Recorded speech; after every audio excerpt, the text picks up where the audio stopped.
As I recall, there were certain restrictions on making substitutions, too.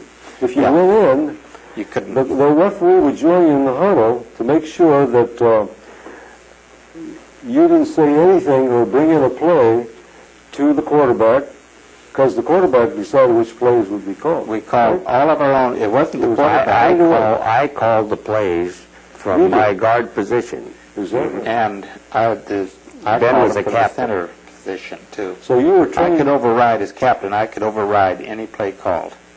So the coach had nothing to do with the plays that were being called. And if a substitute went in, as I mentioned, the referee joined you in the huddle to make sure you didn't say anything. That's true. That's true. Okay. Now, you were a captain. You mentioned being captain. Of the Taft High, that was 1940 team. I've got a picture of your yearbook here. I was going to read a portion of it here. Bill Dykes was the captain. Ben was the captain. Excuse me, Ben. Peanut Simmons, the tricky little halfback, won the Inspirational Award. And the most outstanding players on the team were Olin Lynch, Ben and Bill Dykes, and Phil Simmons. Olin Lynch was our punter. He could really punt the football. You want to mention that Roy Garrett was our fullback. Roy Garrett, right. His picture's in there, and his brother Jack was there. Right. You people had quite a team. Okay, what was it like to be in a home where the father was a doctor? What was a typical day like? He would come home at 6 o'clock in the evening. We would always sit down to dinner at 6 o'clock. And he always had his telephone right at the dinner table. And after dinner, then he would go make house calls. So usually Mom would go with him, and she would go with him, and then he'd go to the hospital and make his rounds. He'd get back 7 to 7:30. And then he would sit down, read the newspaper, and listen to the radio, listen to the news. 9 o'clock, he went to bed. And one thing I might mention, people talk about devoted wives. When Dad would have to get up and go out on a night like last night, on a house call, he would come back, and Mother would be over on his side of the bed warming the bed for him, so he would have a warm bed to go right back to sleep.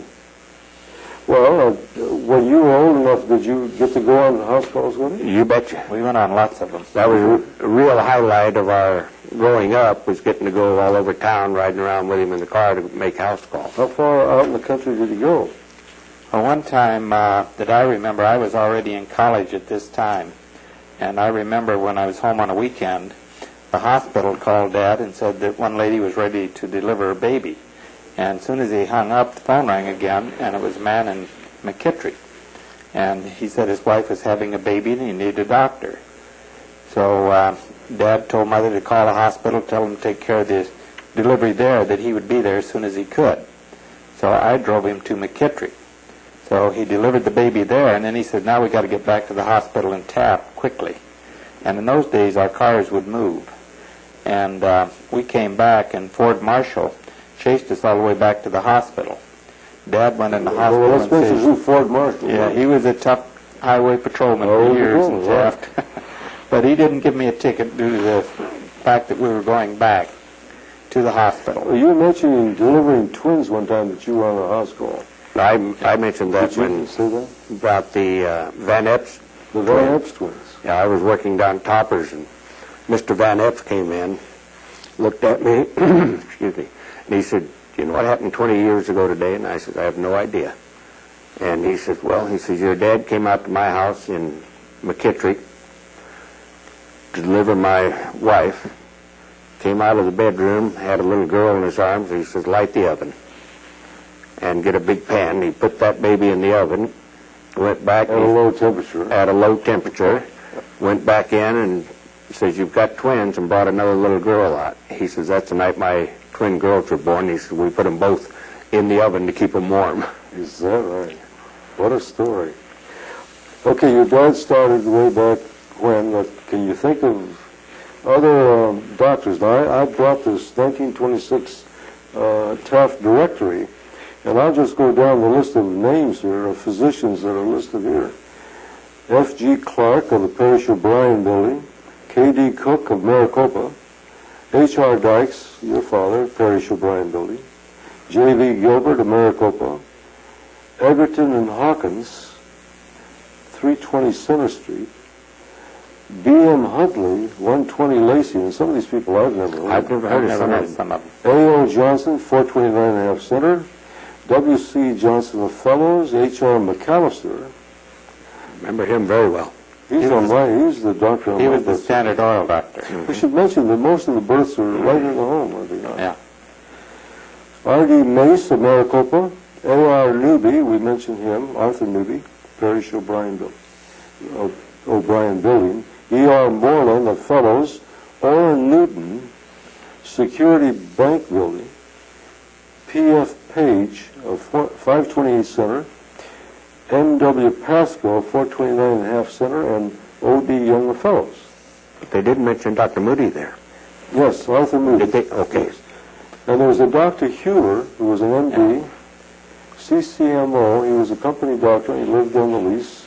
They say the silk stocking roll of CCMO. And he took care of nobody except people that worked for the company. Yeah. Then later now, there were other doctors. Well, then Dr. Johnson came, Dykes Johnson came in.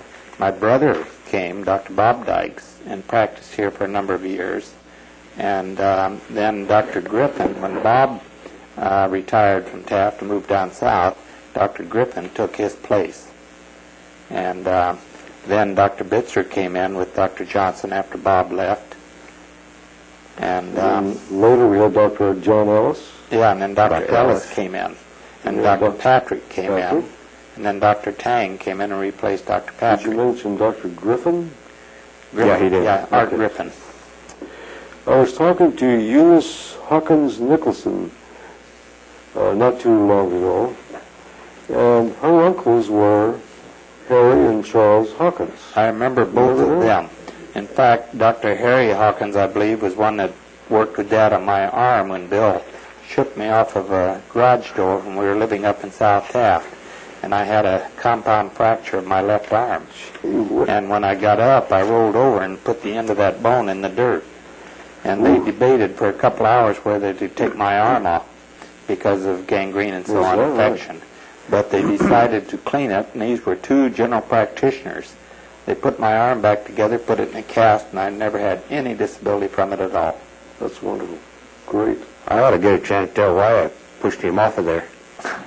Go ahead. Because he was up on the garage door, and every time I tried to get up there, I'd put my hands up to get a hold of it, and he'd stomp my hand to make me fall down. So I shook him until he fell off the garage door. Something like violence in the home.